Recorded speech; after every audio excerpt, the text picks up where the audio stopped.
아까 아수겁 저희가 카톡에 추가한 채널 이름이 아수겁입니다. 아수겁에서 지금 설문조사지 하나씩 받으셨을 것 같아요. 거기를 사진 촬영해 주세요. 설문지뿐만 아니라 글씨가 있는 건 아무거나 다 괜찮습니다. 글씨가 있는 건 아무거나 다 괜찮습니다. 예. 그냥 요런 캔에 있는 이 조그만 글씨 있죠. 이것도 괜찮습니다. 그거를 그 채팅방에서 사진 촬영해 주세요. 채팅방에서 사진 촬영을 한번 해주세요. 자, 채팅방에서 그 설문지 사진 촬영하면 밑에 버튼이 뜰 거예요. 요약하시겠습니까? 아니면 뭐 다른 버튼 하나 뜰 겁니다. 말을 입력하는 안에 플러스 버튼 하나 있어요. 그 플러스 버튼 누르면 사진, 뭐 카메라 이렇게 뜰 겁니다. 예. 그 카메라를 선택을 하셔서 얘를 사진을 한번 촬영을 하세요. 그럼 첫 번째 하는 작업은 뭐냐면 이 설문조사에 있는 내용을 다 텍스트로 이렇게 추출해요. 추출한 다음에 요약까지 해줘요. 아까 제가 뭐라고 했습니까? 요약문 만들어 달라고 했죠. 요약문 만들어주는 거예요. 그러니까 단순히 어떤 채팅만 하는 것이 아니라 요약문도 만들어주고. 자, 되신 분은 느낌표 하고 강남역 맛집이라고 한번 쳐보세요. 이번에는. 그러면 이렇게 5가지로 쭉 정렬을 해서 보여줍니다. 요약해서 보여주는 거죠. 우리 네이버에서 검색할 때는 어떻게 해야 돼요? 내가 찾아 들어가서 눌러야 되잖아요. 근데 얘는 그렇게 하지 않는다는 거죠. 얘는 자기가 알아서 정리해 준다는 거죠. 느낌표는 GPT-4를 연결하겠다는 뜻이에요.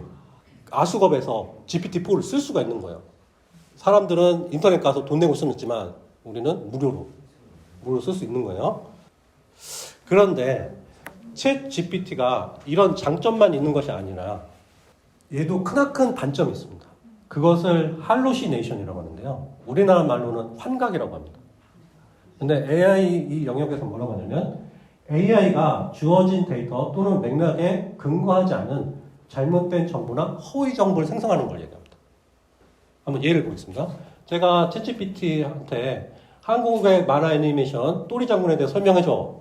이렇게 얘기를 했더니 이순신 장군의 위협과 풍성을 다룬 애니메이션이라고 얘기해 주는 거예요.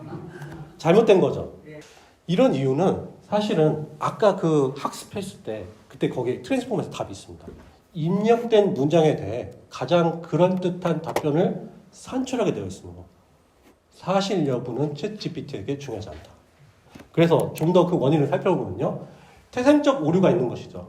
즉 과거 자료만 학습, 프리트레인드, 그렇죠? 사전 학습 때.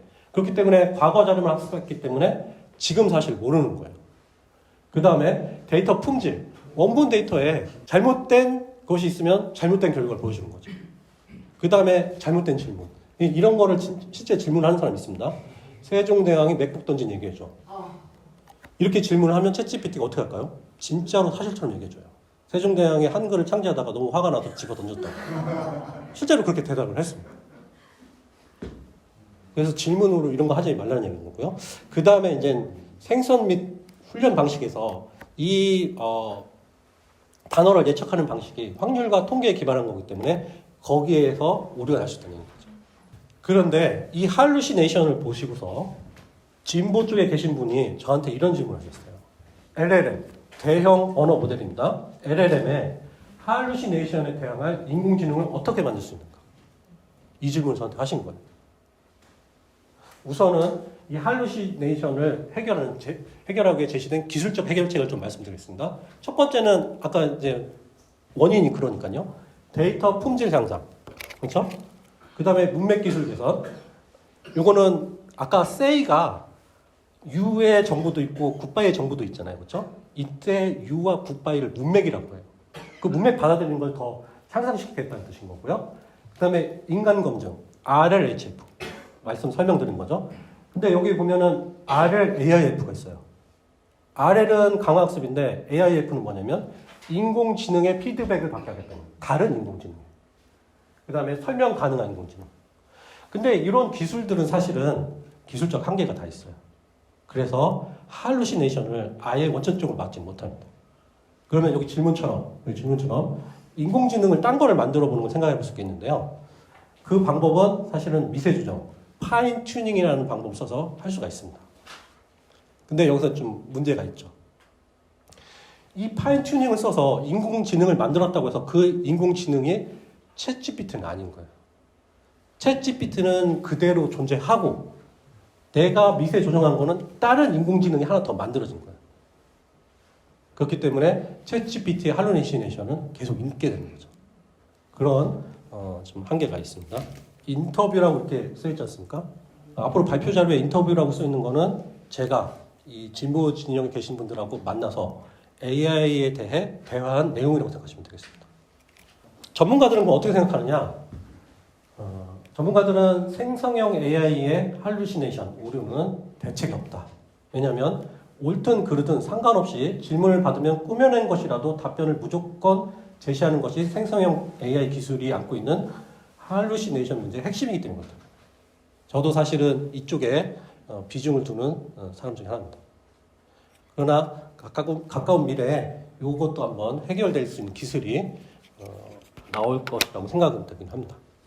예, 이런 잘못 말고도 또 프롬프트 인젝션 어택이라는 게 있는데요. 이 프롬프트라는 거는 아까 입력하신 글 있죠. 그걸 프롬프트라고 합니다. 거기를 교묘하게 이제 입력을 하면 안보상 문제를 야기할 수 있다는 얘기입니다.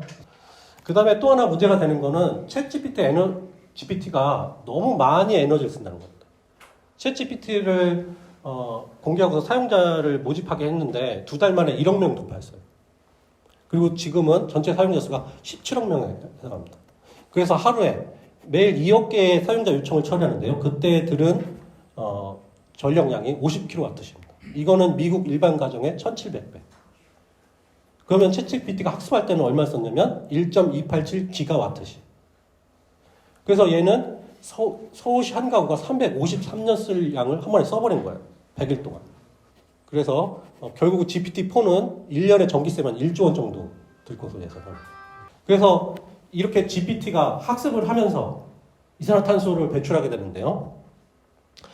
제가 이제 처음에는 이 이산화탄소 배출량이 직접 챗GPT가 쓴 전기를 생산하는 데 쓰는 배출량인 줄 알았어요. 근데 그게 아니라 간접 배출량입니다. 그러니까 배출량이라는 건 직접 배출량, 간접 배출량, 기타 배출량이 있는데 그 중에서 이 배출량은 간접 배출량이에요. 이게 무슨 얘기냐면 실제로 이 전자기기를 쓰잖아요. 그때 아주 조금씩 이산화탄소가 배출된다는 거예요. 그런데 그 조금씩 이산화탄소가 배출되는 걸 모아봤더니 챗GPT는 이만큼이에요. 626. 근데 자동차는 얼마입니까? 126. 자동차가 126이라는데 이 자동차 126은 자동차가 부서질 때까지 총 다 쓴 양. 그게 126입니다. 그거의 5배를 인공지능 챗GPT가 100일 만에 그냥 발사했다는 얘기입니다. 엄청난 환경 문제를 얘기할 수 있다고 생각합니다.